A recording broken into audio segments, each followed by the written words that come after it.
Hey guys, what's going on? Rocket Cat here, back at you with some more Moonbreaker content. Today we have something special. This is going to be the Zero Pickup Cargorun Challenge. We are going to get through the entire Cargorun, and we are going to get 0 pickups. At least that's the idea. Do you think I'll make it? Let's find out.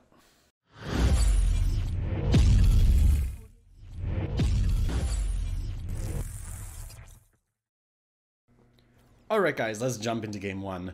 The choice here is going to be Zax. Zax just is really good with his Sleeper Mines. He's really able to confuse the AI a lot. And we're going to need, basically, with no pickups, to, like, our main strategy here is to confuse the AI. And that's pretty much the only way we're going to get through this. I've played a lot of Cargorun. I know what makes the AI tick. Assist choices here, the obvious choice is going to be this medical recall charge nano shield because I want as much stuff that keeps my stuff alive as much as possible. We're going to have pyramid death, we're going to need to keep as much crew preserve as possible. We're against Vora, and Vora is no slouch. I'm moving here a little aggressively because I do want to get as many shots off on Vora as possible in the opening rounds because we want to get through Vora as fast as possible. That said, I am kind of happy to get Vora in the first round, because Vora would be devastating to get in a no pickup challenge. I swear, it would absolutely devastating if you got her like round 5 or something. So here in Cargorun, I really prefer, like in PvP, obviously this mine would never go down, but we can watch here that Vora will attack it, and this is just what the AI likes to do. They don't seem to care very much about hitting units over Sleeper Mines, so that's the idea there. So here we're just going to try and take some pot shots at Vora. The main idea for how I'm going to approach this is just to make sure that Zax gets double fire, rapid fire rather, like so. And yeah, deal as much damage as possible, soak as much damage with Sleeper Mines as possible, and keep my stuff alive, keep deploying units that can survive. I do have a Chuck in here, which is going to be super helpful to absorb some damage. And let's fast forward at this point and observe how it goes. So he has to switch back here, but that's not going to be a huge problem. We're just going to start taking in some shots, and we can probably ignore the switchback by throwing a Sleeper Mine in front of here the whole time. And I want to make sure I run the Tarja away because I don't want Tarja to die. Tarja is going to be like I want Tarja to be like my major source of damage going through, but Vora seems very intent on killing Tarja. So I see here that Tarja is sort of exposed, and so I'm going to medical recall. And you know, I might not do this in a PvP, but I think this is perfect to do this instance. So speeding back up here, we're just going to continue focusing down Vora. We do not want anyone else in the way. I'm considering now the possibility of using crates to start blocking out this switchback, for instance. You'll notice this is a big theme in this run. We do want to use crates as much as possible that are scattered around to block and confuse the AI. That's a huge part of this no pickup challenge. So we see that Vora seems intent on killing Tarja, and this is what makes Vora so difficult. Like, just the ability to hop through all these obstacles and attack whatever he wants is just devastating. So the best we can do is try and back Tarja up a bit here, but the AI has a surprise for Tarja. So we're just continuing. We're trying to absorb as much shots as possible. We brought Chuck out, and Chuck is yeah, ideally timed, I'd say. I feel confident to bring out the SC now. I don't think he's going to get killed. Although he could have got killed, and this is a beautiful move. I did not expect the AI to pull this beautiful move here, where he pulls in the Aegis Sentinel, and with that I lose my Tarja, and that's pretty devastating. That said, the round is over, so it's just have to end my turn, and I will attack and toss. And that's round 1. Science Seal delivered. We lost one too many units, but oh well. Okay guys, time for round 2. Here we are on Refinery, and we've got Aegis Weapons Array! Yay! If you've watched my Every Boss Explained video, you'll know that I think this boss is complete trash. Basically, he just wiggles around in the back and, like, you know, scuttles about his crabs, and it's usually very harmless. You can just pick him off from range. So that's exactly what I'll do here.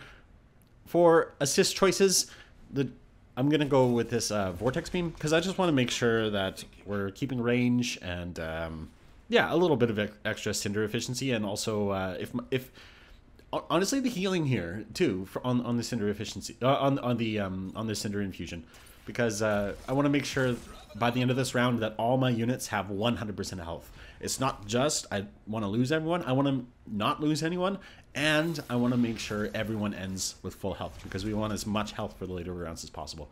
This is a gimme round. We got to execute it perfectly. At this point, let's fast forward.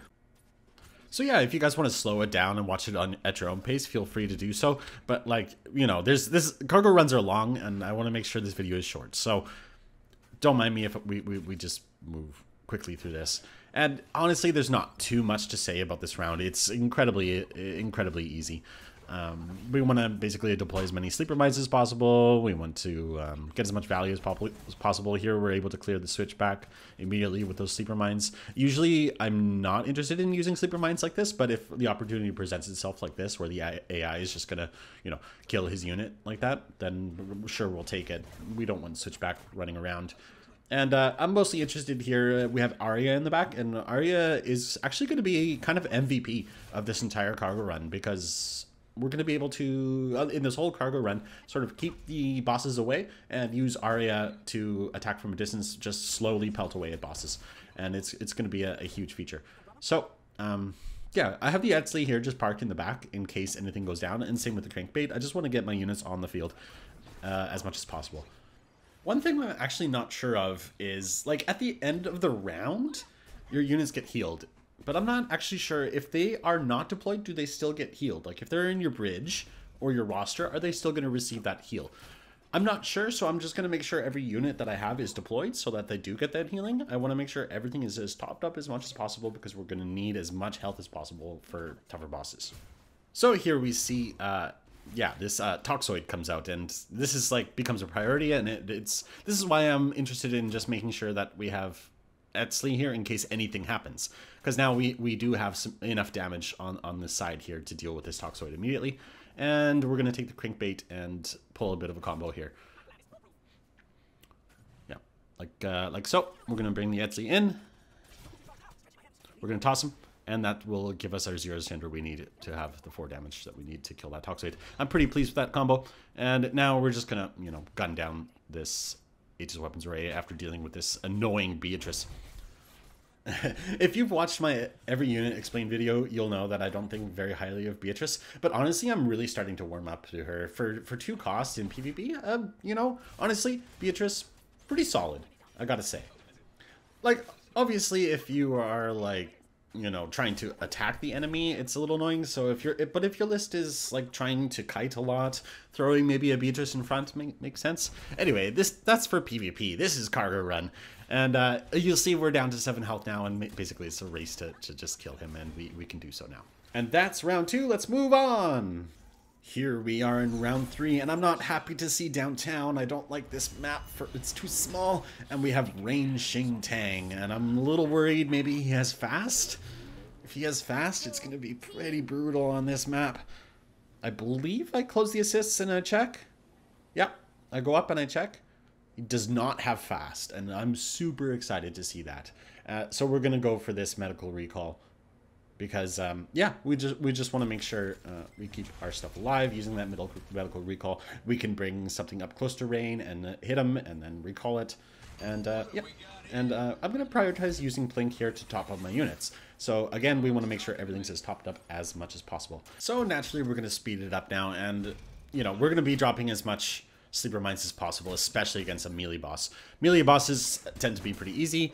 And I'm not excited to see this Vortex Beam. Vortex Beam is going to potentially kill this run, because the boss will occasionally vortex you into crates. So I'm going to try and be careful now that Vortex is revealed to not put myself in any position where they might want to vortex me into crates. But, like, it's very difficult. But I managed to get through this round without that happening. And again, I'm interested here in bringing that crate over, maybe to block off that entire passage on the right. But it doesn't seem to line up quite perfectly, so I'm not going to get to it yet. And again, we have this Arya here. And Arya is, yeah, aiming to be MVP again. And this is pretty funny that he hits that Etzli with my Sterling, but with his Snarling, but whatever. We kill the Switchback, which is great. And Arya, total MVP of this entire run. I'm really excited. So Rain is kind of in this spot where he's stuck by this crate, and if you think that AI struggles with sleeper mines, behold how AI struggles with crates blocking the way. And now the Beatrice is going to be blocking the way on the right side for quite a long time. So I'm happy about that. I obviously don't want Rain to get anywhere close, but like at one, like he comes up to the left here eventually, and I kind of start to notice that Rain is trying to take like the shortest path towards my captain, and we're going to be able to abuse that. So he comes over here and he's sort of stuck on this crate. He cannot move through it, and he's this seems to be an issue with the AI, where the AI doesn't seem to recognize this, or it seems to recognize this as a valid path. So we'll actually see Rain do a hop here, yeah, right there, where Rain thinks he can move through that space, but it turns out he can't. And, you know, this is probably a bug, but it's an abusable bug, and we need to abuse bugs to get through our run, right? So, I'm happy with it. And we're closing in on the end of this round. We just need, we've got all of our stuff out, and we're gonna throw that Etzli up to snipe the unit and then recall Etzli. Again, we don't want Etzli to take much damage. We just need to get a few more shots off on Rain, and this round will be toast.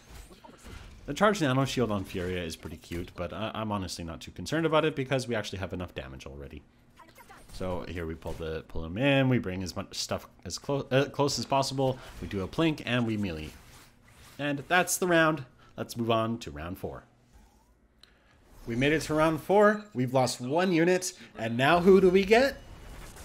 Mr. Telepi. Yay! I'm excited to see Mr. Telepi. Again, I would prefer to have Mr. Telepi in round 5, but hey, basically Telepi, super easy boss.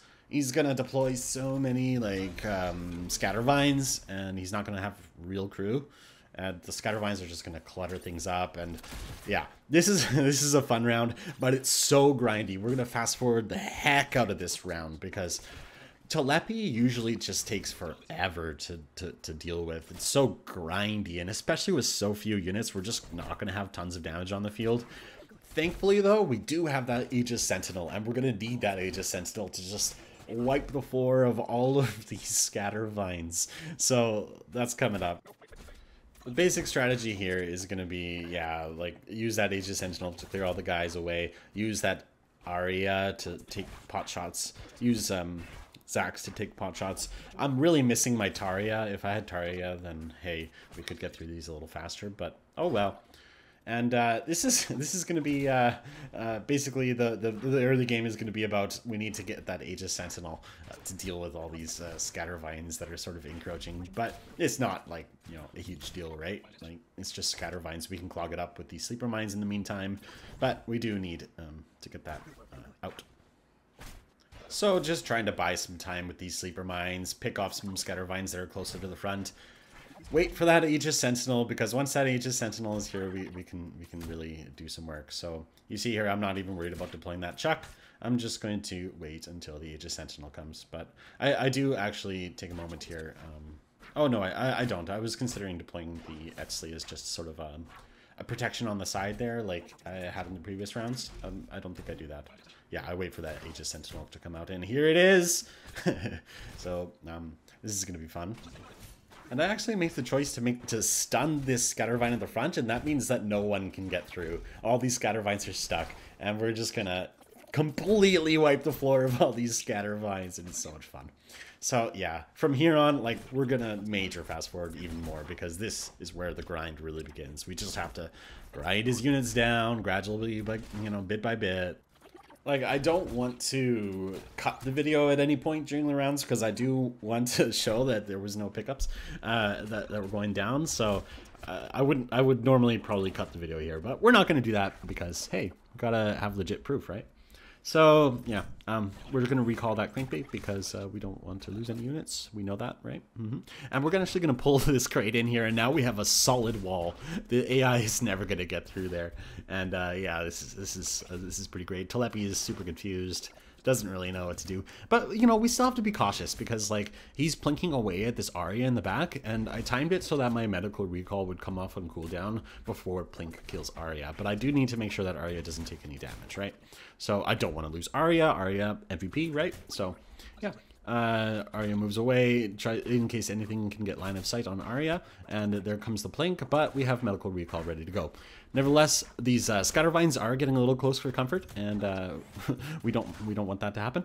If this were a human player, Arya would probably be dead by charging Scattervines. But yeah, this is pretty much the end of this round. We just have to grind it a little bit more because he keeps healing, because these Scattervines heal him. But this should be it if I remember correctly. He's now in range of that. Here comes a Plink, right? Can we do it? Yeah, that's right. No, I played cautious here. I don't want that Toxoid to get like a 2 damage poison. He might have corrosive still. We have no idea what his second assist is. So yeah, we just take one more round and just wait for him to kill move all his Scattervines, and we kill him. That's round 4. This is it, you guys. Round 5. We've lost 1 unit. And who do we get? FD overcharged. No! This is a brutal boss. I believe he gets rapid fire and plus crit. Basically, whatever he looks at, if he hits it, it'll kill it.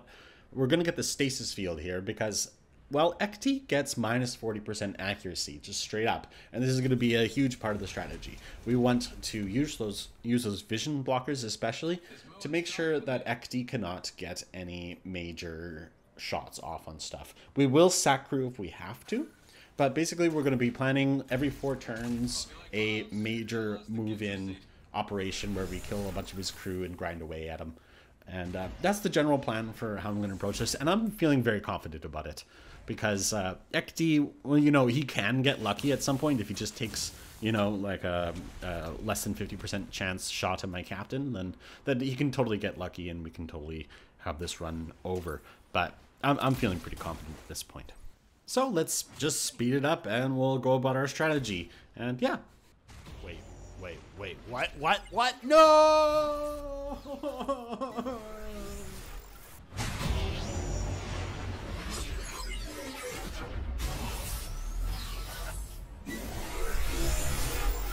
How dare you destroy my 0 pickup challenge, Ekti? How freaking dare you? I have a 1-turn stun. I will freaking kill you. You're gonna be so dead so fast. I hate you. I hate you. How did you ruin my run? Of course, like you guys probably realize if cooler heads prevailed, I could have just ignored the -3 assist costs. I could have just, you know, tracked the turns manually maybe and, you know, use it on the turn that was appropriate and it would have been legit. But you have to understand that I was angry. And on this day, cooler heads did not prevail. So this is what you get, you guys. Utter disappointment. We got so far, but in the end, it doesn't even matter. Round 5, we win. Yay. So this is what we're gonna do, folks. We are going to put a bounty on the 0 pickup challenge. If you complete the 0 pickup challenge and send me footage, I will make a video of it. I will show all the world your success. This applies to the very first person who can give me footage. Who knows? I might even, like, you can give me a roster to enter PvP and I will post a video embarrassing myself with the most trash roster you could possibly give me. Like, seriously, someone's got to beat this. Someone's got to pay it back to Ekti Overcharged. That... And that was it, you guys. I hope you enjoyed that video. If you did, make sure to like and subscribe. We have a whole bunch more content coming up. We're going to be talking about PvP shortly, and we're going to have a special event. That's all I'm going to say for now. More information coming. Take care.